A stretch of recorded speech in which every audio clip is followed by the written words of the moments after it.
Oi, Andressa, boa noite. Oi, Nádia, boa noite. Primeira pergunta é bem básico, Andressa. O que é a blockchain e como funciona? Antes de entrar na parte do que é blockchain, eu vou falar um pouquinho o que é Bitcoin para contextualizar um pouco a blockchain, né? Falar o que é o Bitcoin. O Bitcoin ele tem muitos conceitos, né? Ele abrange vários conceitos, mas falando da tecnologia Bitcoin em si, ele é uma rede, tá? Uma rede P2P, que ela existe onde é rodado um software em milhares de computadores. Essa rede ela é mantida através de algoritmos, de funções matemáticas e consenso proof of work. Dentro dessa rede são transacionados e auditados valores. Informações, na verdade, que têm valor nesse caso. E esses valores são o que a gente chama de criptomoedas, né? São os ativos digitais, é o Bitcoin em si. E dentro dessa rede, essas transações que acontecem nela, elas são todas armazenadas num grande banco de dados, um grande livro-registro, e esse banco de dados é a blockchain. A blockchain é um cadeia de blocos que a gente chama, né? Então, ele é um banco de dados imutável e totalmente público, onde qualquer pessoa ela pode ter acesso e ver quais transações ocorreram na rede. Legal, mas você falou que blockchain é um banco de dados público, né? Então, Uhum. é uma tecnologia segura? Então, ela é segura justamente não, mas principalmente por ser público, porque o que acontece? Uma coisa é a gente ter uma rede, né, que ela é fechada e ela é segura. Outra coisa, a gente tem uma rede que ela é aberta, que você, não só a rede é aberta, mas o código é aberto para todo mundo que tiver conhecimento técnico suficiente para ver e entender. O que acontece nela é público.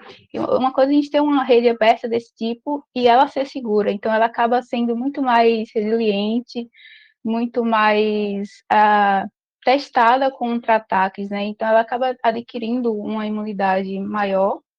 Outros fatores que tornam a blockchain segura são a questão da sua descentralização. Então, a blockchain ela roda, né, em vários computadores. Então, para você, por exemplo, tirar a blockchain do ISO, você teria que tirar todos os computadores que estão rodando o software de Bitcoin do ar. Tem a questão da criptografia também. Assim, é impossível um computador comum ele quebrar os algoritmos de criptografia do Bitcoin. Uh, hackear a blockchain, ela acaba porque assim levam-se muitos anos para isso, né? Então acaba tendo um custo muito alto. Então você vai ter um custo aí de bilhões e bilhões de reais para você hackear algo que em 10 minutos vai ser revalidado por vários computadores novamente. Então, não existe incentivo para você hackear a blockchain. Então, sim, eu consigo afirmar que é seguro. Até então, não foi hackeado. Temos aí pouco mais de 11 anos em que o Bitcoin está no ar. Então, se provou bem resiliente. Tem outra questão também, né, que vocês perguntam muito, que é a questão da computação quântica. Existem dois pontos que eu gosto de deixar bem claro em relação à computação quântica, que é o primeiro é que o Bitcoin, se o Bitcoin ele for ser possível, né, ser hackeado com, com computação quântica, o Bitcoin vai ser um dos menores dos nossos problemas, tá? A gente vai ter um problema maior aí de privacidade, de segurança de informação, porque se o Bitcoin ele vai chegar ao ponto de conseguir ser hackeado, qualquer coisa vai. E a outra parte é de evolução mesmo dos algoritmos do Bitcoin. Para você rodar um computador quântico, você precisa de softwares quânticos específicos, precisa de algoritmos quânticos específicos. Então, acho que se a gente conseguir atingir uma evolução da computação quântica, ela conseguir atingir ser mainstream, Uh, acredito que os algoritmos das criptomoedas e da blockchain ele também vai sofrer essa evolução também. Entendi. E quais são os impactos positivos que a blockchain traz para a sociedade? Ela traz muitos impactos positivos. Primeiro, por essa questão de você democratizar o acesso a finanças, né? Então, qualquer pessoa, de qualquer lugar do mundo, você consegue ter acesso a um banco, vamos dizer assim, onde o banco é você mesmo, né? Então, não importa a sua cor, sua idade, seu gênero, de onde você é, você consegue ser dono do seu próprio dinheiro. Então, isso assim, para mim, tem um valor mensurável, né? Então, quase qualquer situação onde você precise que a informação ela tenha um grau de confiança alto, onde você precise, de certa forma, garantir, né, que a, a informação ela não foi adulterada, a blockchain ela pode ajudar. Então, acho que isso acaba transformando uma sociedade como um todo. A governos estão comprando criptomoedas, estão estudando a tecnologia para ver de que parte, em como eles conseguem se aproveitar disso.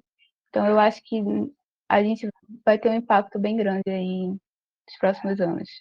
Legal, então blockchain não é só associado à criptomoeda. Existe blockchain fora, isolado do Bitcoin, por exemplo. Exato. Existe blockchain privada?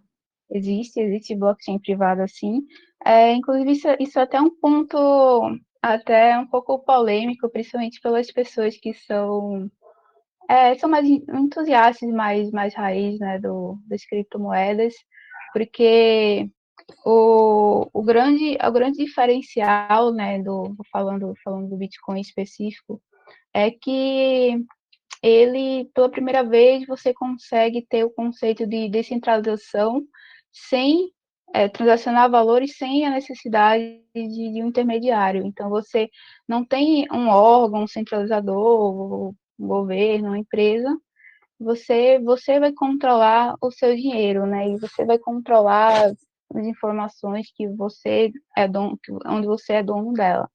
E na blockchain privada, isso para mim, acaba sendo uma desvantagem, que é você, esse conceito de descentralização, apesar de existir ainda, você acaba tendo alguém ali que vai permissionar quem vai acessar aqueles arquivos, quem vai acessar aquelas informações, e quem vai fazer parte da rede em geral, né? Outra desvantagem da blockchain privada é que ela acaba sendo menos segura.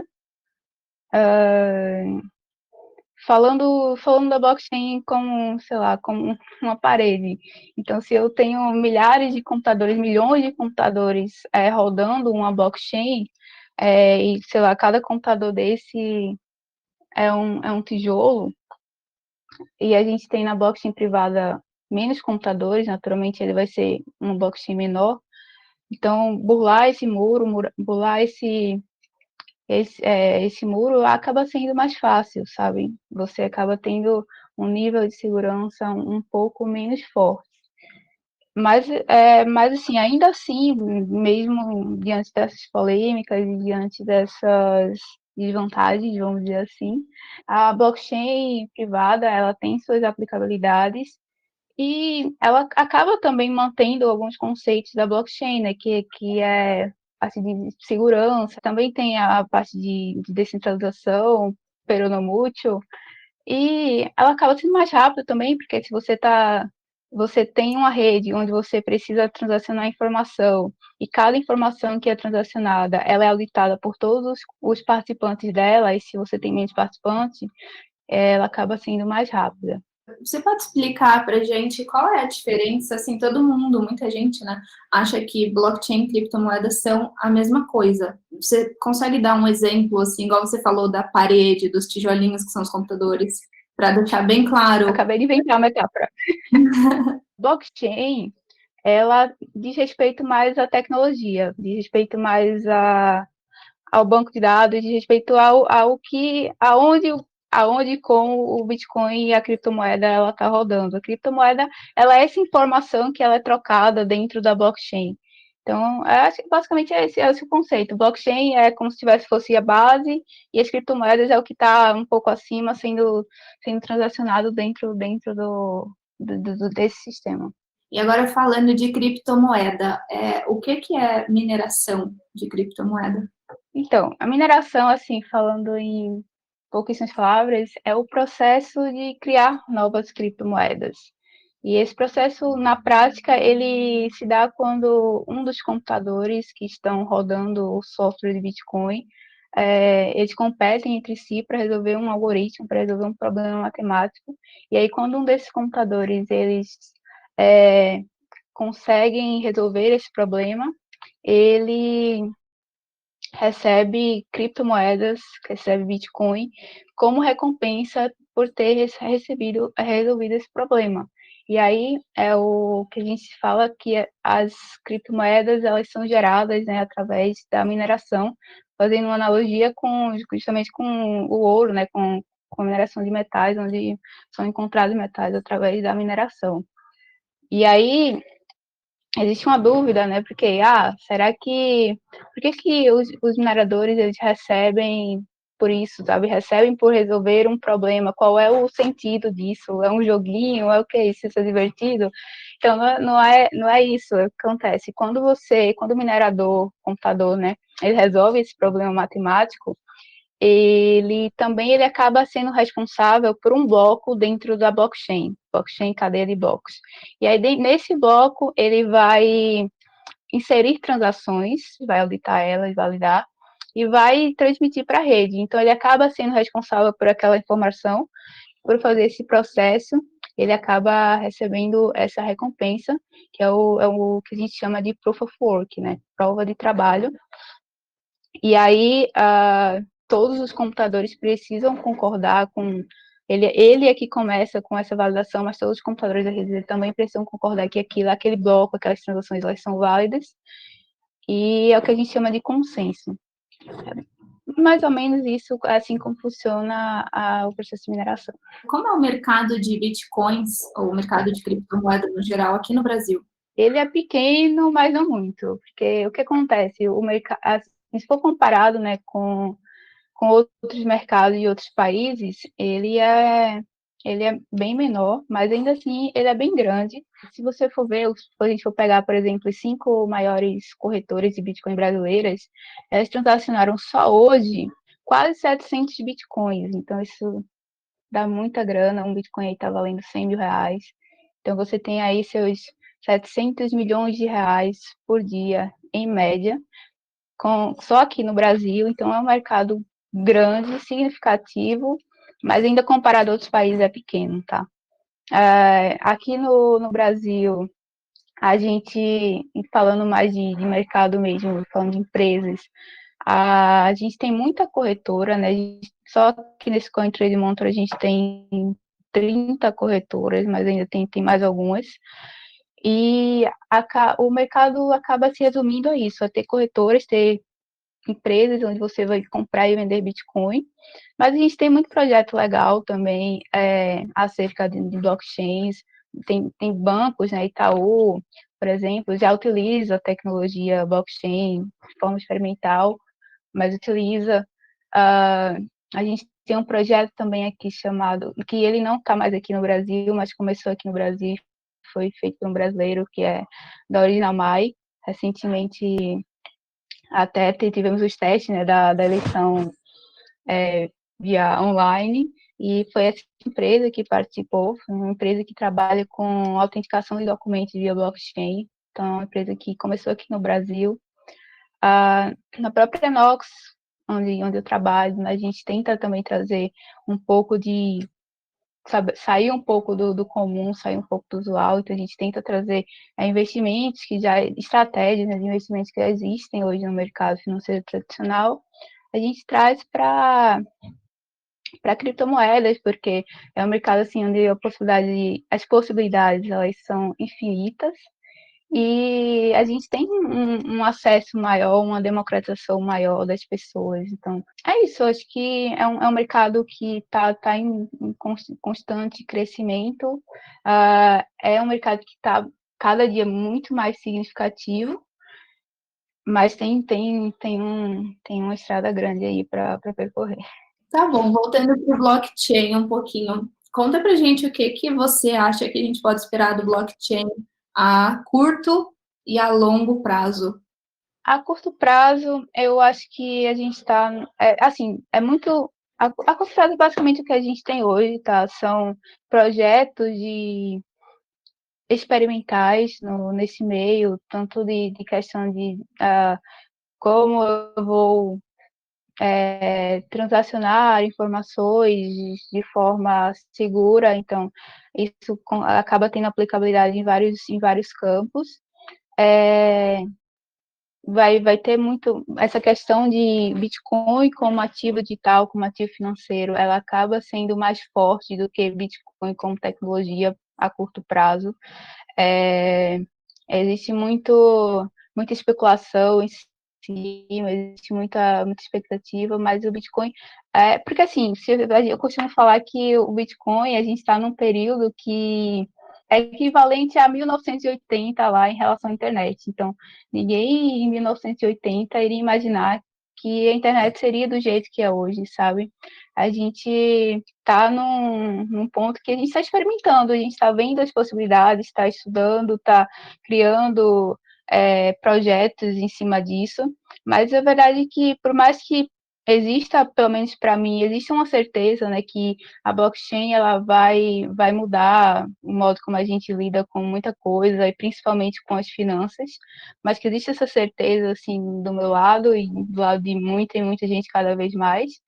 A gente não dá para ter um diagnóstico muito preciso do que pode acontecer, mas eu acredito que o Bitcoin ou qualquer outra criptomoeda ou qualquer outro projeto vá virar uma espécie não de moeda global, tá? Não vai ser uma moeda única global, mas ela vai ser uma espécie de moeda utilizada pelo mundo inteiro, que vai existir em paralelo com os bancos, não vai acabar com os bancos, os próprios bancos vão adotar tecnologias semelhantes, os próprios governos, a gente vai deixar de usar moeda de papel e vai usar criptomoedas privadas dos governos. São coisas que, assim, só o fato de você ter poder total do que você está fazendo com o seu dinheiro, isso acaba sendo assustador por diversos motivos para a sociedade e para o próprio governo. Legal. Agora vindo um pouco mais para a parte profissional, quais são os cargos que exigem conhecimento de blockchain ou de criptomoedas? Ou você segue o caminho mais de Bitcoin, blockchain como tecnologia, ou você segue mais o caminho de Bitcoin, blockchain e criptomoedas como um ativo, como meio financeiro, sabe? E aí, vagas de emprego e oportunidades e projetos existem muitos, inclusive aqui no Brasil mesmo. E acho que assim, se você quer mais ir para esse lado tecnológico da força, existem projetos de tokens, projetos de trabalho com contratos inteligentes, até desenvolvimento de jogos em cima do blockchain, tem o Core, que é uma blockchain fake, mas que é, também tem vários conceitos acerca disso. Então, tem várias oportunidades. Agora, se você quer ir mais para um lado financeiro, para um lado mais Bitcoin, criptomoeda como ativo digital, então seria mais você olharia mais para a parte de economia, estudar order book, estudar sistemas distribuídos, sistemas de alta frequência. Lá na Nox, por exemplo, a gente é uma corretora, mas também é um marketplace, né, de estratégia de investimentos, então a gente trabalha muito com essa parte de financeira mesmo. Então, quem trabalha com a gente acaba mexendo muito com essa parte de sistemas distribuídos, sistemas de alta frequência, e acaba entendendo muito como funciona o mercado, tradicional, como funciona mais a parte econômica da coisa, que a parte tecnológica, mas eu acredito, existem oportunidades para os dois lados iguais. Aqui no Brasil acaba tendo um pouco mais para essa parte de corretora mesmo, de economia, mas, assim, são oportunidades e são oportunidades que é um profissional que ele acaba sendo muito raro, né? Ele acaba, lá na empresa mesmo, a gente já levou 10 meses para contratar um desenvolvedor que entendesse de conceitos acerca de Bitcoin e blockchain. Então, acaba sendo um profissional bem valorizado, porque existe mercado, existe vaga, mas não existe tanto profissional para isso. Legal, então vamos preencher essas vagas. Quais são os requisitos? Quero conversar, quero uma dessas vagas para mim. O que eu faço? O que eu estudo? Posso começar agora? Tem alguma exigência? Conta pra gente. Geralmente, são pessoas que trabalham com blockchain, com criptomoedas, são pessoas que ou elas são da área de tecnologia, elas são desenvolvedores e afins, ou elas são economistas, né? São pessoas que entendem de mercado, entendem de finanças e etc. Mas, em geral, é isso. Você entende muito de ativos financeiros, de investimentos, de economia, ou você acaba entendendo muito sobre sistemas, sobre criptografia, sobre sistemas de alta frequência, como fazer um order book, como fazer uma corretora funcionar, como fazer algoritmos, né, algoritmos que fazem trade de criptomoedas e desenvolvem estratégias em relação a isso. Também, assim, tem muito material na internet sobre, acho que há 5 anos atrás não tinha tanto, mas hoje tem bastante. Tem um pessoal que no próprio Instagram mesmo, faz live, compartilha conhecimento, então é sempre bom estar acompanhando esse pessoal. São lugares em que você consegue encontrar conhecimentos tanto de mais básicos até um pouco mais avançados. Legal. Tem algum pré-requisito técnico? Preciso ser formado em determinada área? Determinado curso, por exemplo? Naturalmente, se você for uma pessoa ou um economista, for formado em economia, ou você for uma pessoa formada na área de TI, você vai acabar tendo mais facilidade nesse meio. Digamos que você já avançou um degrau, mas, assim, eu acredito muito que conhecimento ele acaba sendo para todos, basta você estudar e querer. Então, não existe, por exemplo, lá na empresa, ninguém vai procurar alguém que seja formado em desenvolvimento de sistemas, por exemplo. Se for uma pessoa que ah, já demonstrou algum conhecimento nesse tipo de tecnologia, acho que isso acaba sendo abstraído, né? Bom, Andressa, acabamos por aqui. Muito obrigada pelo seu tempo, pela sua disponibilidade. Eu que agradeço, eu fiquei muito feliz com o convite e com a entrevista também. Obrigada, gente.